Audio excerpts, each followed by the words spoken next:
UFC 267 is on the horizon, going back to Fight Island, and man, this is a stacked card. If you're not familiar with a lot of these fighters on this card, you should definitely get familiar. It's headlined by Jan Blachowicz and Glover Teixeira.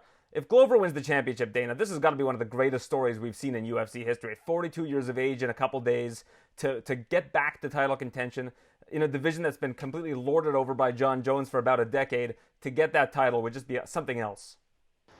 Yeah, I agree. And if you look at, there was a little rocky part of his career there. It looked like he might be done.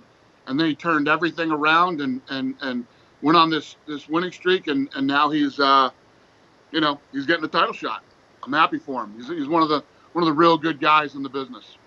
And same with the champion, Jan Blachowicz. He had lost 4 or 5 at a time, and then since then has won 9 of his last 10. So, I mean, a couple of years ago, if you would have said that you'd have a 42-year-old Glover Teixeira fighting for a championship against Jan Blachowicz, it would have been completely out of the question. Yeah, it's true. Yeah, you never know, man. You never know in this sport. It's as soon as you think a guy's done, he comes back. And then there's guys that you think probably aren't going to get beat for years, and they do. And Glover at a time was the guy you were bringing in to beat Jon Jones. I mean, he was about 32 when he came to the UFC. He was beating everybody in Brazil. Came into the UFC, was cruising, and then met up with Jon Jones and didn't get it done. But here he is, all these years later. Well, he was talked about for a long time before coming into the UFC. He had immigration problems and couldn't get into the country. And but everybody, he was a very hot prospect at 31 years old. You've also got Jan versus Sandhagen, kind of a weird fight because both are coming off of a loss and it's for a title, but it's one of those situations where nobody's complaining because this fight is just awesome. It's the 2 of the best guys in the division, and 2 guys that probably, if you look at the top 4 guys in the division, you got Dillashaw, you got Sterling, and you got these 2, and they're pretty much equal talent. It's pretty busy up there at the top. Yeah, it's number 1 versus number 3. And when you say he's coming off a loss versus the champion and a very controversial finish. And same with Sandhagen. I think a lot of people thought Sandhagen had beaten Dillashaw on the cards.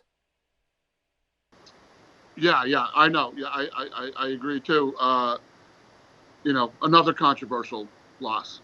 So, listen, anytime you got number 1 versus number 3, and especially with the way that the Jan fight ended, and Jan was dominating that fight, you can make it sound like that, like 2 guys are coming off a loss, but...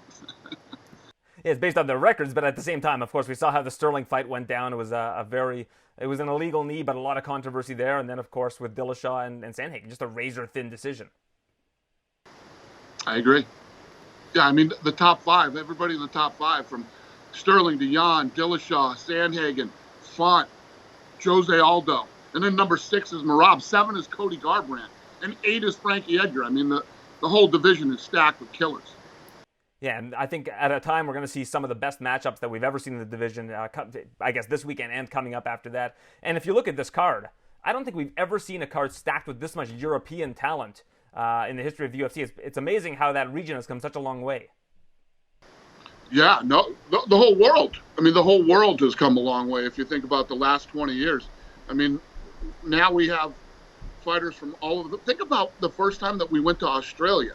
When we were trying to do things in Australia, we had Elvis Sinisic, you know what I mean? We had one guy. And if you look at how that's exploded in just the last 10 years.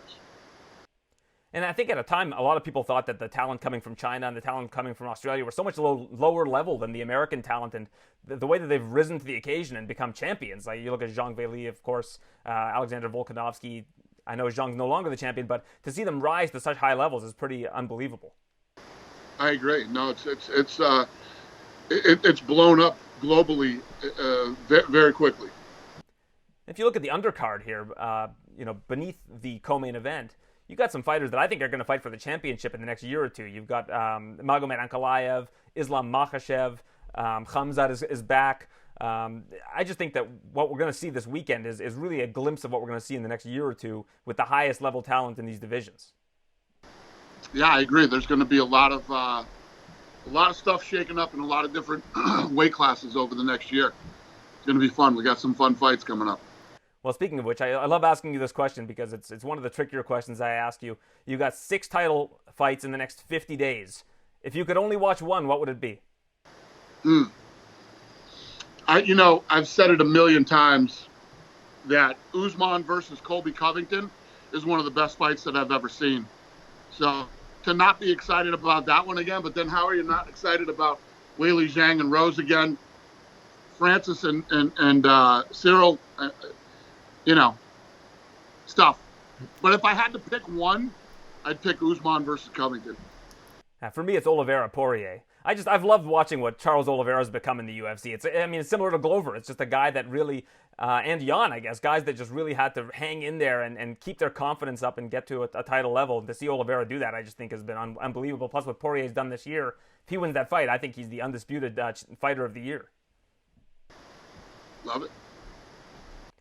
So, as of November 8th, you guys sent out a memo to your the different fighters in the UFC that there's going to be legislation put through that they can't cross over to the U.S. unless they're fully vaccinated. Now, I saw an interview with Germaine Durandame recently where she said she's not going to get vaccinated even if it means she can't fight. Do you think this is going to be an issue going forward as of November for fighters that are going to try to compete in the UFC? Are they only going to be able to compete outside of the UFC? It doesn't mean she can't fight. Doesn't mean she can't fight.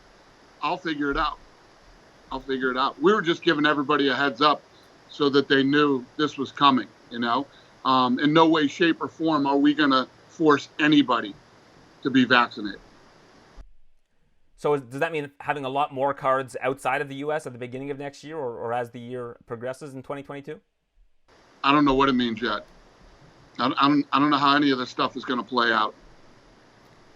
I'm waiting for all this silliness to go away.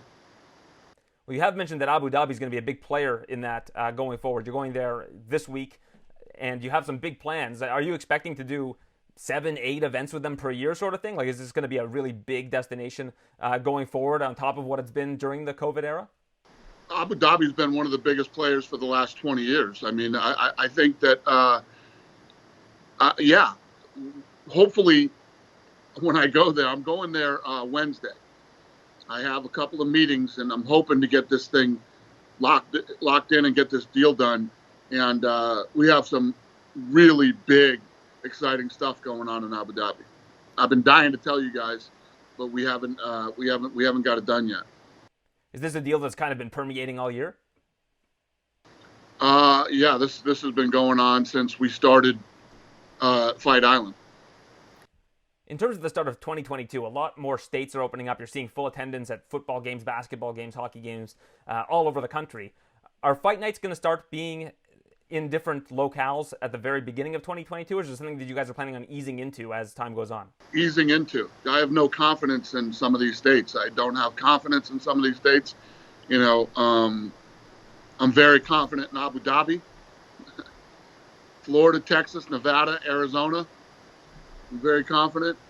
We're going into California. We're going to give Anaheim a shot, and then we'll see how it all starts to play out over the next year.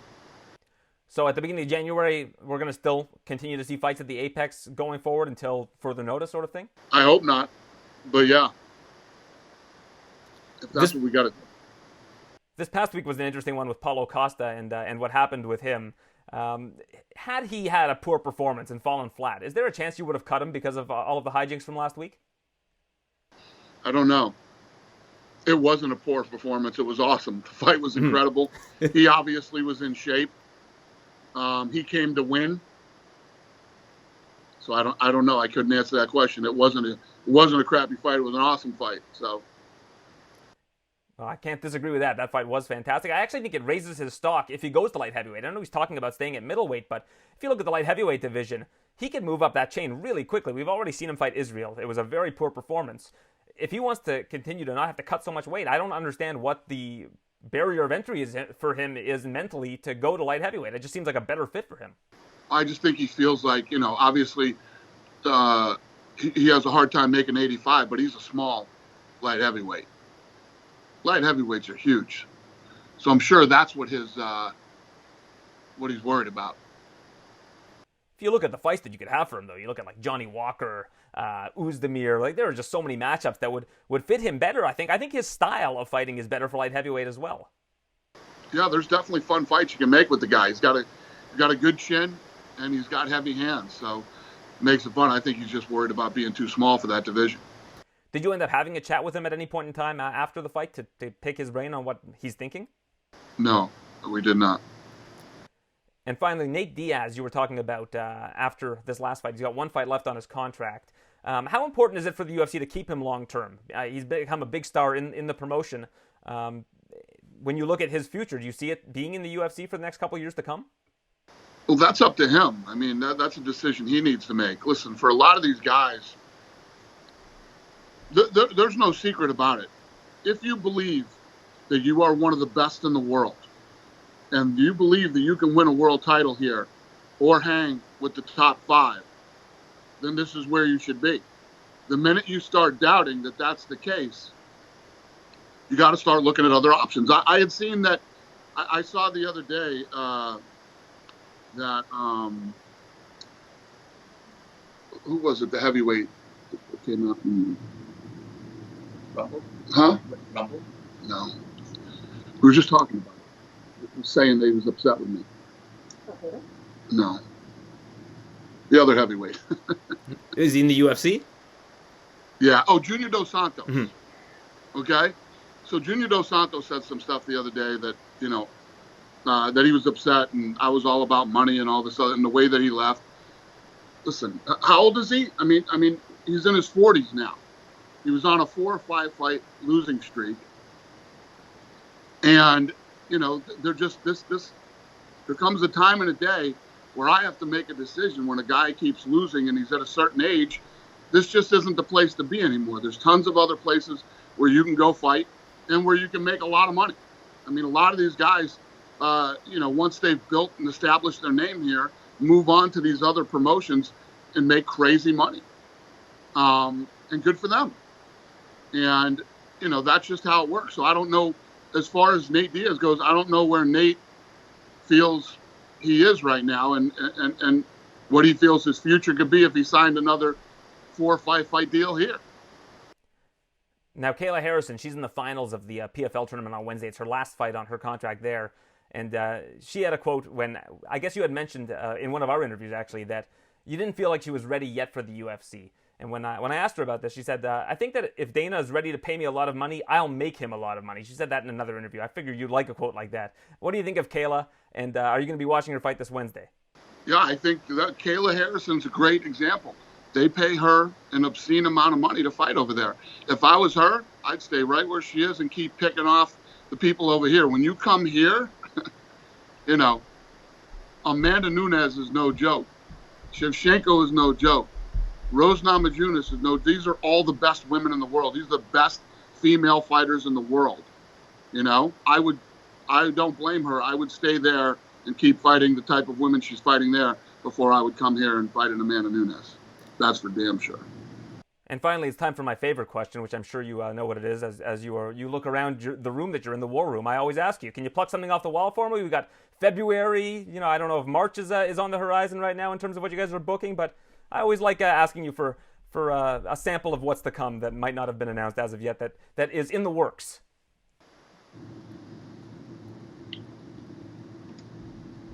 Right now, we got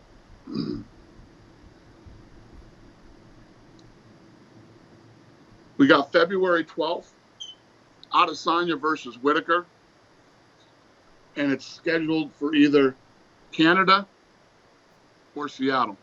Canada, okay. Can you give me a hint as to where? We got full arenas here now in Canada. It says Canada. Well, Canada's bigger than the United States in landmass, Dana. I'm trying to help. I'm trying to get something going here. It would depend, and those are placeholders saying these are 2 options that we could do if the world becomes normal again.